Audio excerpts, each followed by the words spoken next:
Savannah, Georgia on Halloween shimmered with a deceptive charm. Its ancient oak trees, draped in Spanish moss, swayed gently in the autumn breeze, and the cobblestone squares glowed under the amber streetlights. For many, it was a city of southern hospitality and picturesque beauty.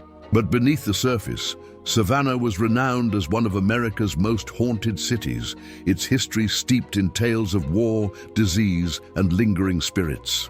For Elias Vance, a charismatic but deeply cynical ghost tour guide, this Halloween was just another night to spin elaborate yarns for awestruck tourists. He made a living off the city's spectral reputation, but privately he dismissed every supposed haunting as misinterpretations, vivid imaginations, or clever tricks of light and sound. His personal mission tonight after his final tour was to break into the infamous Forsyth Park, specifically targeting the area around the iconic fountain, where legends claimed child spirits played on All Hallows' Eve. Hoping to gather enough debunking footage to create his own viral anti-ghost video. Elias, with his booming voice and theatrical flair, was a master storyteller. Yet his heart harbored a deep-seated contempt for the gullibility of his customers. He was staying in a small, historic apartment just off Monterey Square, a location famous for the Mercer Williams house and its own dark legends. The air, perpetually humid, carried the sweet scent of jasmine and magnolia, mingled with the earthy smell of decaying leaves. Every night, the distant clang of horse-drawn carriages and the faint strains of jazz music from River Street were interspersed with what sounded suspiciously like childish laughter from the direction of Forsyth Park. Sounds he attributed to late-night revelers or the city's acoustics. His extensive knowledge of Savannah's history allowed him to expertly weave tales of woe and terror. Yet he secretly yearned for a real encounter, if only to prove it was all a hoax. His personal investigation began with extensive research into the historical incidents linked to Forsyth Park, the Civil War encampments, the yellow fever epidemics that claimed countless lives, and the tragic stories of orphaned children who perished in its vicinity. He documented the folklore, the supposed psychic readings, and the anecdotal evidence, always keeping a detached, analytical perspective. However, a recurring theme emerged from the true historical records, distinct from the tourist-friendly tales. The warnings about the unseen playthings. These weren't vengeful spirits, but seemingly benevolent childlike entities, who, according to a few obscure 19th century accounts, would collect the lonely, the lost, or the melancholic souls drawn to the park on Halloween night, not to harm them, but to ensure they would play forever. A reclusive local historian, Ms. Eleanor Finch, known for her deep, almost obsessive knowledge of Savannah's hidden histories, had warned Elias in a hushed tone, "The park is not for the living on All Hallows' Eve. Mr. Vance, the children are always looking for new friends, and their games, they never end." She then gifted him a small, intricately carved pumpkin, its face frozen in a melancholic smile, its hollow eyes seemingly alive, stating it was a protective charm against games you do not wish to play. Elias, amused, took it, but saw it as little more than a kitschy souvenir. Halloween night descended upon Savannah, cloaking the city in a thick, eerie fog that rolled in from the marshlands, muffling the festive sounds. The streets of the French Quarter, usually vibrant, felt strangely subdued, the costumed revelers moving with an almost dreamlike quality. As his last tour concluded, Elias, armed with his high-resolution night vision camera, a portable spotlight and his protective pumpkin, slipped away from the bustling River Street. Heading towards Forsyth Park, he wore simple, dark clothing, hoping to remain inconspicuous. Navigating the fog-choked pathways of Forsyth Park was disorienting. The ancient oak trees, their Spanish moss dripping with moisture, loomed like ghostly sentinels, their gnarled branches reaching out of the mist. The distant sounds of the city vanished, replaced by the hoot of unseen owls, the rustle of leaves, and a persistent, faint sound that Elias initially dismissed as the wind, the distinct rhythmic creak of an old swing set. His GPS flickered erratically, losing signal amidst the dense foliage and the supernatural dampness. After what felt like an hour of disoriented wandering, just as an unsettling feeling of being watched began to creep up his spine, he found it. The iconic Forsyth Park fountain, its water now eerily still, its ornate carvings barely visible through the swirling mist. And behind it, almost swallowed by the fog, stood an old, rusting swing set, gently swaying back and forth, producing the persistent creaking sound.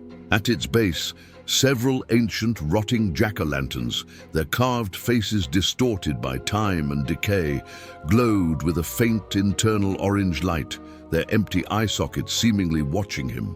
He placed his own pumpkin on the edge of the fountain, its LED light casting a steady orange glow, a defiant beacon against the encroaching darkness.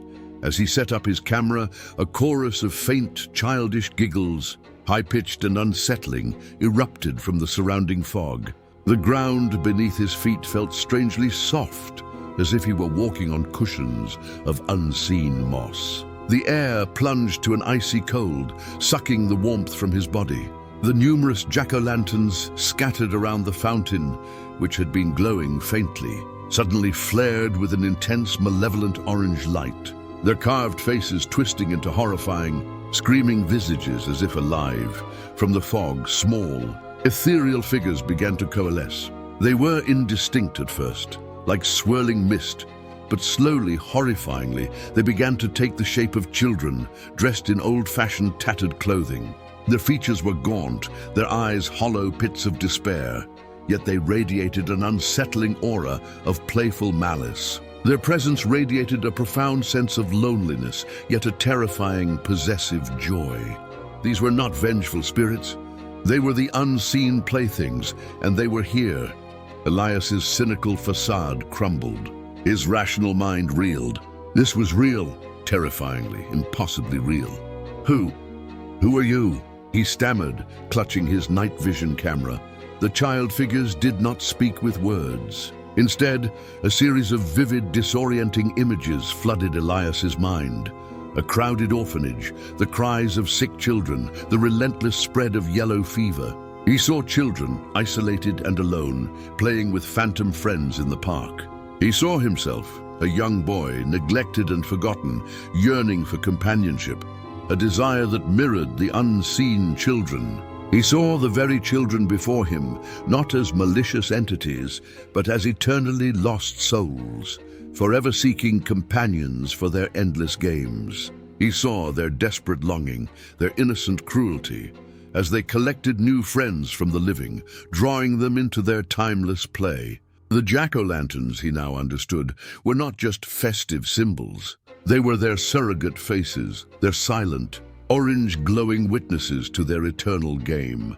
The images clarified a horrifying truth. These children were not evil, but eternally lonely, trapped by their desire for companionship, unable to cross over, forever seeking playmates. And on Halloween, when the veil thinned, their power to draw the living into their realm was at its zenith. His very skepticism, his solitary nature, had made him an ideal target. They wanted him to play forever. The fog in Forsyth Park grew colder, thicker with unseen presences. Elias felt phantom hands, small and icy, pulling at his clothes, tugging at his legs. He tried to run, but his feet felt mired in unseen mud. The giggles intensified, a cacophony of eerie delight swirling around him, filling his mind. Play with us. Play forever. Be our friend. The spectral children surged forward, their hollow orange eyes fixed on Elias. Their translucent hands reached for him, not to harm, but to pull him into their timeless game. He felt a profound sense of dread, of losing his identity, of becoming one of their unseen playthings, forever bound to their melancholic amusement. The numerous carved pumpkins around the fountain glowed with an agonizing intensity, their grotesque grins mirroring the children's eerie joy. In a desperate surge of adrenaline and self-preservation, Elias remembered Miss Eleanor Finch's warning. The children are always looking for new friends, and their games, they never end, and the protective pumpkin she had given him. He had placed it on the fountain's edge. He realized its true purpose wasn't a charm, but a proxy, a lure. He looked at the melancholy-faced pumpkin, glowing with its steady orange LED light. "Your friend," Elias yelled, his voice raw with desperation. "They want to play with your friend." The spectral children hesitated, their glowing orange eyes momentarily shifting from Elias to the pumpkin on the fountain. Their collective giggles softened, becoming a curious, almost hopeful sound. The phantom hands loosened their grip. Elias, sensing a shift, made a desperate gamble. He grabbed his own pumpkin, the protective charm, and with all his strength hurled it into the center of the fountain, directly beneath the spray of the water.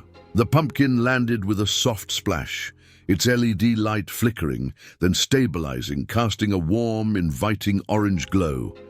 The spectral children, their eyes now fixed on the pumpkin in the water, began to drift towards it. Their movements, previously menacing, now seemed filled with an innocent curiosity.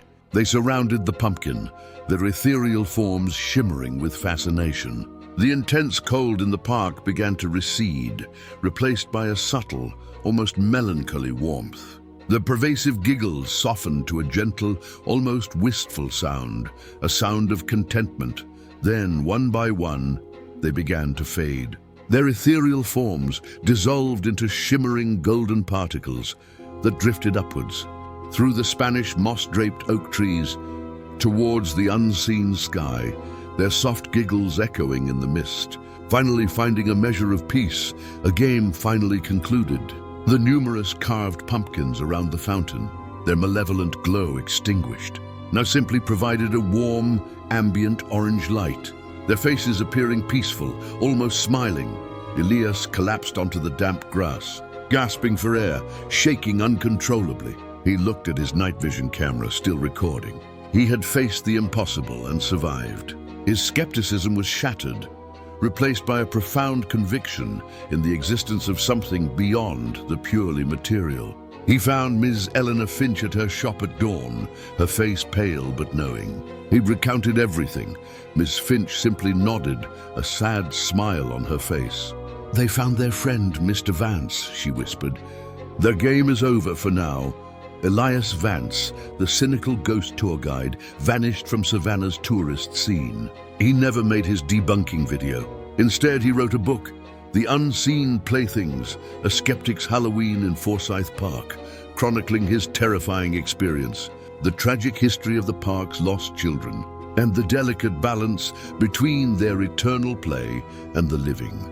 He advocated for a different kind of Halloween in Forsyth Park, one focused on remembrance, on offering kindness and acknowledgement to the city's lost children, rather than merely celebrating fear. He organized an annual Lanterns for the Lost vigil, where a single, melancholic pumpkin placed at the fountain's edge would serve as a beacon of peace for the unseen playthings. From that Halloween forward, the reported paranormal activity in Forsyth Park began to shift. Fewer reports of unsettling laughter, more of a gentle, wistful presence. The spirits of the lost children had found their peace, thanks to an unlikely friend and a simple Halloween pumpkin. And Elias Vance, the once cynical guide, became their quiet advocate, ensuring that on every Halloween, the tragic tale of Savannah's unseen playthings was remembered. Not as a mere ghost story, but as a poignant narrative of eternal loneliness and, finally, a hard-won melancholy peace.